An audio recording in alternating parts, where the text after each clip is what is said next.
बड़े प्लेयर अपनी बड़ी परफॉर्मेंसेस बड़े मैचेस के लिए बचा के रखते हैं। जी हाँ, ठीक ऐसा ही किया हमारी जो वुमेन्स क्रिकेट टीम की कैप्टन है हरमनप्रीत कौर ने कल के मैच में। और एक शानदार सेंचुरी 102 रन की पारी उन्होंने खेली मात्र 94 बॉल्स में।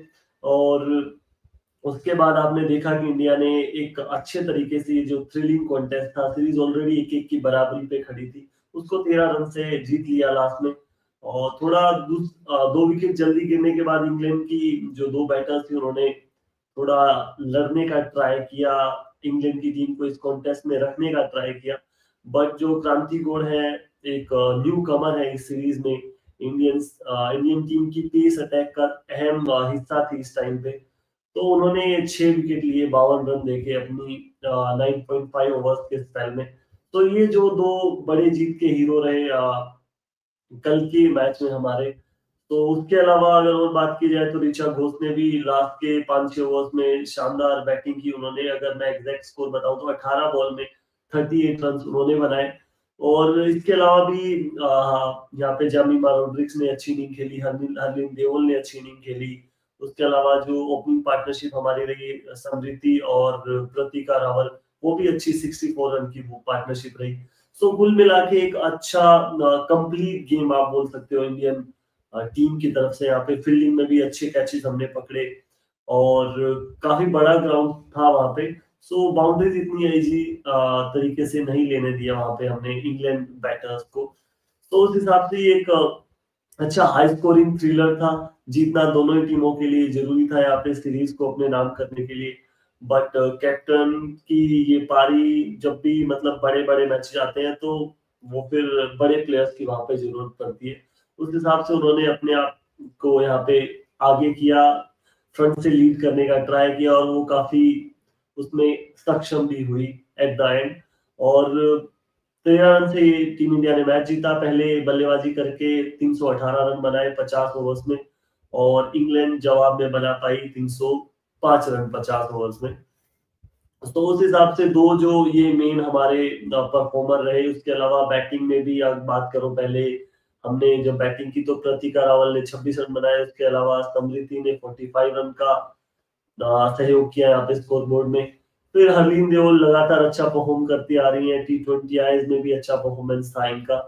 तो उन्होंने भी 45 रन बनाए। उसके बाद लग रहा था कि ठीक है थोड़ा पारी डगमगा सकती है यहाँ पे। उसके बाद जैमी और हरमनप्रीत कौर ने पारी को संभाला और एक शानदार पार्टनरशिप रही इनके दोनों के बीच में 110 रन की।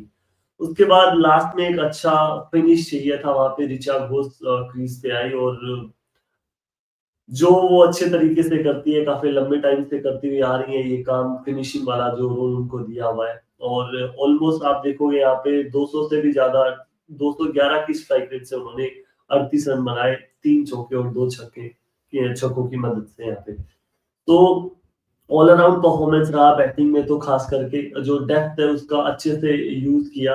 आप देखोगे अभी तो दो बैटर हमारी, दो जो ऑलराउंडर है स्नेह राणा और दीप्ति शर्मा, वो तो बैटिंग करने आई भी नहीं थी। तो ये जो गहराई है, उसके अलावा अमनजोत कौर इस मैच में खेल नहीं रही थी। तो इस बैटिंग लाइनअप में काफी अच्छी डेप्थ। अगर आप बात करो ऑस्ट्रेलिया के बाद शायद सेकंड फेवरेट आप मानोगे वर्ल्ड कप के लिए इस साल जो होने वाला है इस टीम इंडिया को। और इंग्लैंड की तरफ से बात करें तो उनकी जो कैप्टन है, उन्होंने 98 रन का यहाँ पे नेट सीवर ब्रंट, उन्होंने 98 रन की पारी खेली। जब तक वो खड़ी थी तो लग रहा था कि इंग्लैंड की उम्मीदें बनी हुई है। और क्योंकि ठीक ठाक एक रिक्वायर्ड रेट जो थी वो 8 के इर्द गिर्द रखी हुई थी उन्होंने। और जब लैम्ब बल्लेबाजी कर रहे थे तब तो एक टाइम पे लग रहा था कि गेम इंडिया से, शायद इंडिया की गिरफ्त से गेम दूर जा रहा है। बट वहां पे अच्छा कमबैक दिलाया। और दीप्ति शर्मा आई बॉलिंग पे, दीप्ति शर्मा ने नेट सिवर ब्रंट को आउट किया। उससे पहले श्री चरानी ने आउट किया लैम्ब को। तो उसके बाद गेम बिल्कुल ही एक तरफा हो गया ऑलमोस्ट। वहां पे क्रांति गोड़ को जब बॉलिंग अटैक पे लाया गया, फिर तो एक के बाद दूसरा विकेट गिरता चला गया इंग्लैंड का। और मतलब वही चेजिंग गेम खेलते चले गए वहां पे। कभी लगा नहीं इंग्लैंड पूरी चेज के दौरान कि कहीं पे भी गेम में आ गए, क्योंकि उसका सबसे बड़ा रीजन था जो शुरुआती झटके दिए क्रांति गौड़ ने पहले ही कुछ ओवर्स में। इंग्लैंड के जो 2 विकेट देखोगे, एमी जोन्स और टेमी ब्रेमाउट, 2.1 ओवर में मतलब पहले ओवर में 1 विकेट गिरा और तीसरे ओवर में जो शानदार कैच पकड़ा वहां पे दीप्ति शर्मा ने, तो उसकी बदौलत 2 विकेट जो क्रांति कोर ने लिए थे, वहीं पे ऑलमोस्ट इंग्लैंड इस गेम से बाहर हो चुका था। बट एक जो अच्छी पार्टनरशिप रही, ऑलमोस्ट 162 रन की टू बी प्रिसाइज, उसने कहीं ना कहीं इंग्लैंड को गेम में वापस ला दिया था। बट रिक्वायर्ड रेट काफी इतना ज्यादा बढ़ गया था कि इंग्लैंड बैटर्स को, मतलब जो भी नए बैटर्स आ रहे थे उनको शॉट्स खेलना जरूरी हो गया था। तो एट द एंड इंडिया इस सीरीज में विजयी हुआ और man of the player of the match Harmanpreet Kaur रही, प्लेयर ऑफ द सीरीज भी हरमनप्रीत कौर रही।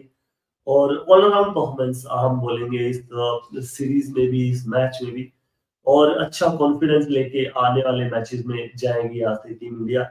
और अगर आप इस मैच में किसी अगर बात करोगे कि कौन सा ऐसा मोड़ या कौन सा ऐसा पॉइंट, टर्निंग पॉइंट रहा इस मैच में, तो आप देखोगे दोनों टीमों के जो फिनिशिंग रही लास्ट ओवर्स की, लास्ट के 10 ओवर्स आप यहाँ पे मान लीजिए 41 टू 50 ओवर्स, जहां इंडिया बैटिंग कर रहा था लास्ट के 10 ओवर में हमने बनाए थे 120 रन, 120 रन, मतलब बहुत कम मैंने ऐसा देखा है कि इंडिया इस तरह से फिनिश करता है। T20 आईज में भी नहीं कर पाते हम ऐसे फिनिशिंग, तो बहुत ही रेयर एक था। ठीक है, हम 80 90 70 रन बनाते आते हैं, जिस तरह से दीप्ति शर्मा है हमारे पास फिनिशर के रूप में, ऋचा घोष है। बट यहाँ पे पहले तो दो सेट बैटर्स खेल रही थी, जेमी और हरमनप्रीत कौर। उसके बाद ऋचा घोष आई, आते के साथ ही बड़े शॉट्स खेला उन्होंने स्टार्ट कर दिया था। तो उनकी बदौलत हमने लास्ट के 10 ओवर में 120 रन बनाए। वही इंग्लैंड की अगर बात की जाए तो लास्ट 10 ओवर में वो 77 ही रन बना पाए। तो आप ये गैप जो देखोगे दोनों टीमों के बीच में अंत के 10 ओवर का, वो ऑलमोस्ट 43 रन का है। तो यहाँ से आप देख लीजिए, हार तो 13 रन से ही हुई है इंग्लैंड की। तो ये मुझे मेरे हिसाब से लगा कि सबसे बड़ा टर्निंग पॉइंट इस मैच में आया। और एक हरमनप्रीत कौर का स्लो विकेट थी, इतना ज्यादा बॉल बल्ले पे अच्छे से आ नहीं रहा था स्पिनर्स का, उसके बावजूद जिस तरह से स्पिनर्स को खेला हरमनप्रीत कौर ने, आते ही जो ग्राउंडेड शॉट्स लगाए, क्योंकि मुझे मेरा प्रॉब्लम रहता है कि ओवर रिलायंस रिलायंस रहता है हरमनप्रीत कौर का एरियल शॉट्स के ऊपर। वो आज कल के मैच में हमें देखने को नहीं मिला। ग्राउंडेड शॉट्स खेले, अच्छे गैप्स को अच्छे से वहां पे एक्सपोज किया, जो दो दो फील्डर्स के बीच में बने हुए थे, इनर आउटर फील्ड के बीच में, क्योंकि यहाँ पे लास्ट के 10 ओवर्स में भी 4 ही फील्डर बाहर रहते हैं विमेंस क्रिकेट में। तो वहां पे भी आप फंस जाते हो एज ए बॉलिंग यूनिट। बस उस चीज का आपको फायदा उठाना होता है एज ए बैटिंग यूनिट। वो अच्छे से उठाया हमारे इंडियन बैटर्स ने। और ऋचा घोष की भी आपको इसमें काफी तारीफ करनी होगी, जिस तरह से ही आते हैं उन्होंने बड़े शॉट्स खेले, 211 की स्ट्राइक रेट से रन बनाना, वो कोई, और वो भी इस तरह की विकेट पे, तो ये तो बहुत ही अच्छा जॉब उन्होंने यहाँ पे फिनिश किया।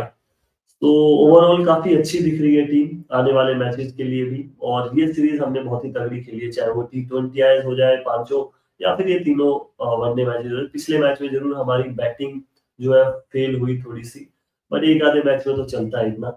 और रिजल्ट जो देखें हम सीरीज के हिसाब से, तो वो हमारे हक में गए हैं दोनों ही, चाहे वो T20 आए हो या वनडे हो।